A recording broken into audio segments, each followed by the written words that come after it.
Halo, Assalamualaikum warahmatullahi wabarakatuh. Perkenalkan, di sini saya dan rekan-rekan saya akan menjelaskan tentang proses siklus hidrologi. Pertama-tama, apa sih siklus hidrologi itu? Siklus hidrologi merupakan sirkulasi air yang berada di bumi, kemudian menuju ke atmosfer dan kembali lagi ke bumi. Proses tersebut berlangsung secara terus-menerus. Karena proses tersebut berlangsung secara terus-menerus, maka inilah yang menyebabkan air di bumi kita tidak pernah habis.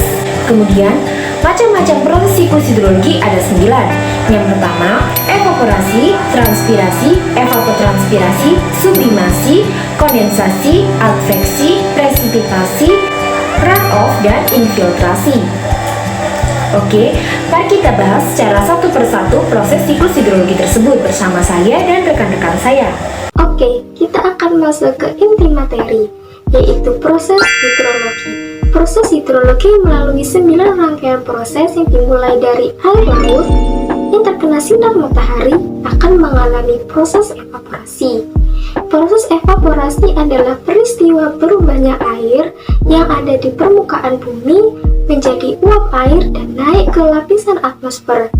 Evaporasi ini terjadi karena temperatur yang cukup tinggi sehingga molekul air yang ada di permukaan memperoleh energi yang cukup untuk memisahkan diri dari air yang ada di permukaan. Selanjutnya, tumbuh-tumbuhan yang terkena sinar matahari akan mengalami proses transpirasi. Proses transpirasi atau penguapan adalah perubahan air menjadi uap air yang berasal dari jaringan hidup tanaman yang terletak di atas permukaan tanah. Proses ini terjadi akibat penguapan air tanah yang diserap oleh akar tumbuhan, kemudian dialirkan melalui batang hingga sampai ke permukaan daun, lalu menguapkan air ke atmosfer. Faktor-faktor yang mempengaruhi proses transpirasi diantaranya ada suhu, pergerakan angin, kelembapan udara, kelembapan tanah, dan jenis tanaman. Proses evaporasi dan proses transpirasi ini terjadi bersamaan yang disebut dengan evapotranspirasi. Evapotranspirasi adalah proses penguapan yang terjadi pada air laut dan terjadi pada tumbuh-tumbuhan yang berlangsung secara bersamaan. Faktor-faktor yang mempengaruhi laju evapotranspirasi diantaranya meningkatnya suhu, radiasi matahari, pergerakan angin, dan meningkatnya kelembapan proses. Selanjutnya akan disampaikan oleh rekan saya. Selain evapotranspirasi juga ada sublimasi. Sublimasi merupakan proses penguapan yang terjadi di kutub atau puncak gunung yang dimana adanya proses perubahan es menjadi uap air tanpa mengalami fase cair terlebih dahulu. Setelah terjadi proses sublimasi, selanjutnya ada proses kondensasi. Kondensasi merupakan perubahan uap air menjadi titik-titik air yang berkurang sangat kecil. Setelah proses penguapan, kondensasi dipengaruhi oleh suhu udara rendah pada ketinggian tertentu. Selanjutnya akan mengalami adveksi. Adveksi ini terjadi setelah partikel titik-titik air membentuk sebuah awan. Nah, apa sih adveksi itu? Adveksi merupakan perpindahan awan dari satu titik ke titik lainnya namun masih dalam satu horizontal. Proses adveksi ini terjadi karena adanya angin maupun perbedaan tekanan udara, sehingga mengakibatkan awan akan berpindah. Proses ini memungkinkan awan akan menyebar dan berpindah dari atmosfer yang berada di lautan menuju ke atmosfer yang berada di daratan. Selanjutnya akan mengalami presipitasi. Nah, apa itu presipitasi?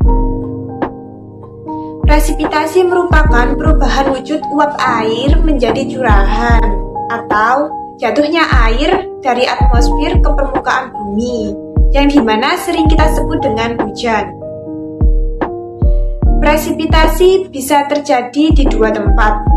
Yang pertama, ketika presipitasi terjadi di daratan, maka awan akan menghasilkan curahan berupa air. Dan yang kedua, ketika presipitasi terjadi di dataran tinggi dengan tekanan udara rendah, maka awan akan menghasilkan curahan dalam bentuk salju atau es. Nah, selanjutnya yaitu masuk pada proses runoff. Pengertian dari runoff merupakan aliran air yang berada di atas permukaan tanah akibat hujan lebih cepat daripada penyerapan pada tanah. Proses runoff sendiri yaitu pergerakan air hujan yang berada di dataran tinggi menuju ke dataran rendah. Pergerakan aliran tersebut menuju ke reservoir bumi seperti danau, sungai, laut, maupun saluran air lainnya. Pada tahapan proses ini akan menimbulkan erosi jika kuantitas dan laju runoff sangat tinggi. Pada proses ini, hasil hidrologi akan kembali ke hidrosfer. Pada tahapan yang terakhir adalah proses infiltrasi. Infiltrasi ini adalah resapan air ke dalam tanah, air yang sudah berada di muka bumi akibat dari proses presipitasi. Tidak semua mengalir di permukaan bumi dan mengalami runoff. Bagian dari air tersebut akan bergerak menuju pori-pori tanah rembesan, akumulasi menjadi air tanah. Sebagian air yang meremes ini hanyalah sebagian kecil saja proses pergerakan air ke dalam pori-pori tanah ini. Ada juga gaya gravitasi menjadi faktor yang mempengaruhi terjadi infiltrasi karena dapat mengisi kelembapan tanah dalam pembentukan air tanah. Tahapan terakhir dari siklus air atau proses siklus hidrologi ini akan membuat air kembali ke proses awal, yaitu evaporasi. Dan seterusnya siklus ini akan berlangsung secara berulang kali.